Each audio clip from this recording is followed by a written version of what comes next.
Hi guys, my name's Zeke Clark, and I've seen in all of our discussion boards that a lot of our demonstration videos, a lot of you were interested in showing the game of tennis and how to play all the basics. But I decided to take it one step further and show you exactly how to string the tennis racket.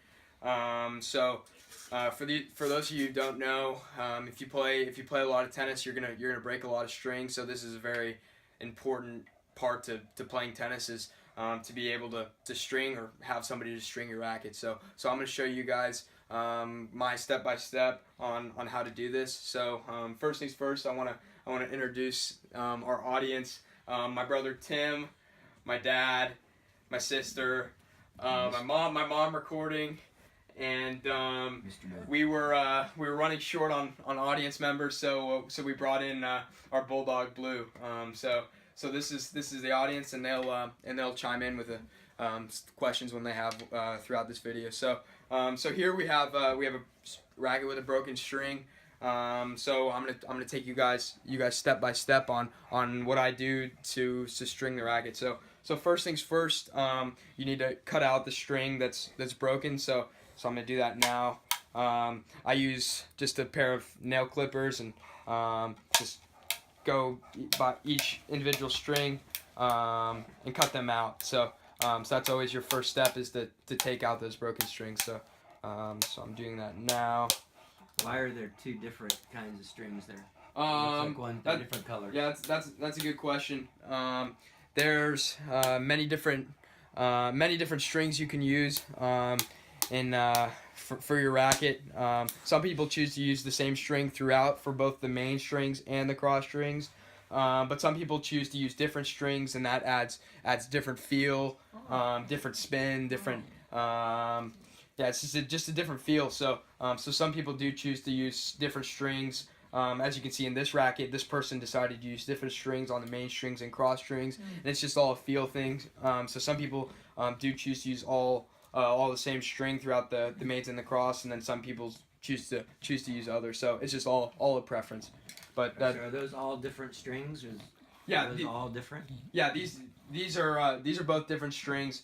I strung this racket for this person, and this is they're both different strings. So yeah, and that's just what this person prefers. So like I said, it's just all preference.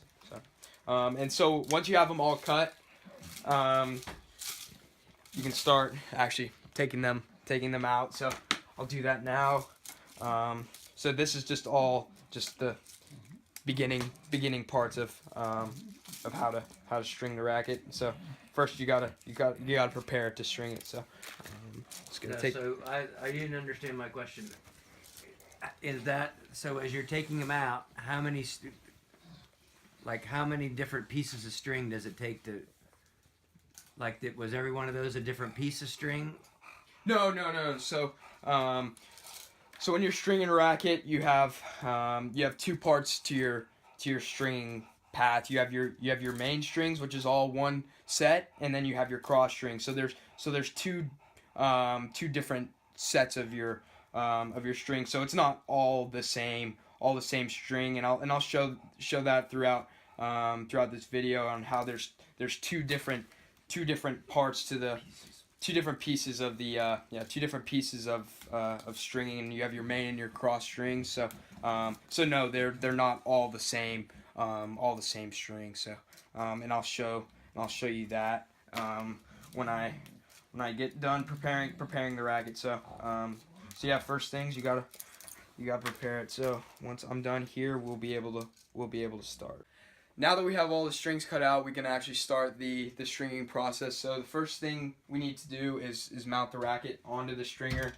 This is the stringer that I have. It's a pretty expensive machine. It's around $700. So over time, it really does pay for itself, because I personally break my tennis strings about once a day, and if you're turning your racket in for somebody else's string, it's around $20. So that's around $6,000 a year that you could be spending on somebody else stringing all of your rackets if you were to turn a racket each day. So it really does pay for itself, and it's something that I've used a lot over the years. So the first thing you need to do is mount your racket onto the stringer. In the middle of your racket, or all around your racket, you have these little plastic holes, and these are called grommets. And the first thing you need to do is find the two middle grommets with the little circle in the middle of them, and you need to mount your racket onto those. So you take these two middle clamps here, and you're going to need to line it up on the two middle grommets with the two circles on them, and then you can start tightening up these clamps to make sure the racket is completely secure whenever you're stringing it. You want no movement in the racket at all while you're stringing. So this is what these clamps do: is they tighten the racket so there's no movement in the racket while you're stringing. So that's what I'm doing now, is just tightening these clamps. Would you have to start all over if it moved? You wouldn't, but you wouldn't get the exact tension you want. Would it mess up the racket? It could potentially mess up the racket if the clamps weren't completely tight. So that's something you definitely want to make sure you do before you start, is make sure the clamps are completely tight and the racket, like it is now, is not moving at all. It's completely secure in the clamps. So now you are ready to start. I've already cut out my set of string.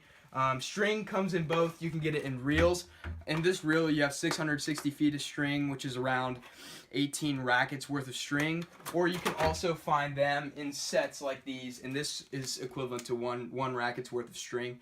So you can find them in. But if you play a lot of tennis, then you probably want to buy a reel, because this will last you a while. 18 rackets worth, that's a lot of string. So when you say one racket, that's cross and mains? Yes, that's cross and mains combined. So if you are one of those people who prefers having two different kinds of string, then you'll need to buy two different string. So now you can start. Okay, I've now started stringing the main strings. So as you can tell, I've started both sides of the main strings. You take it one side at a time, or that's at least how I do it. I take it to the right side first, and then I finish up here, and then finish off the left side. So I've started it. I've put the string in, evened out both sides, and the first thing you need to do is clamp this left side. So I'm gonna do that now with the starter's clamp. So I'm gonna clamp it there, and then you can pull tension on that left side here. So there's different tensions you can string your racket at, again, to give you different feel. And like I said, tennis has a lot to do with feel, so it's just all preference. So I have a crank stringer. So this is how I pull tension. So that's what I'm going to do here. How do you tell how tight it is? So here you have your tension here, and you can adjust it either up or down by turning this knob here. How tight is that one? This one is at 51 pounds. Is that tight? That's actually that's pretty average tension. So Interesting. so yeah.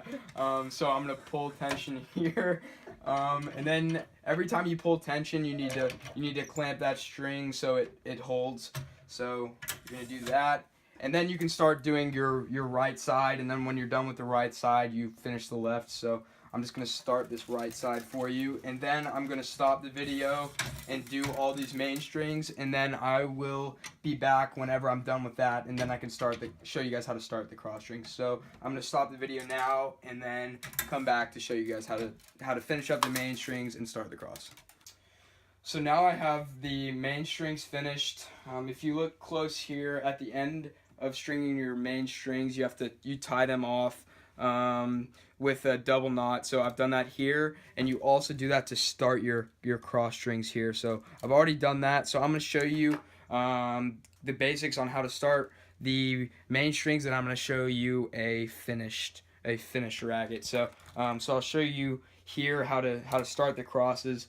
So you're going to want to go over each main string, you want to first start up, and then you go down on the next one, up on the next, down on the next. So you just create this kind of weaving pattern. So I'm going to do that now. And then once you get to the grommet here, you slide it in just like you did with the main strings.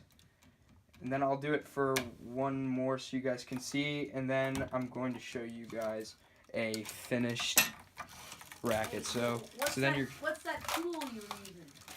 it's just a plier to help get through. How long does it take you to do one of those things? String racket? Yeah. 25 minutes. If you have all your crosses finished, you will get your strings looking like you do in this racket here. So that's how you string a tennis racket. So thanks for watching, and I look forward to seeing all your guys' videos.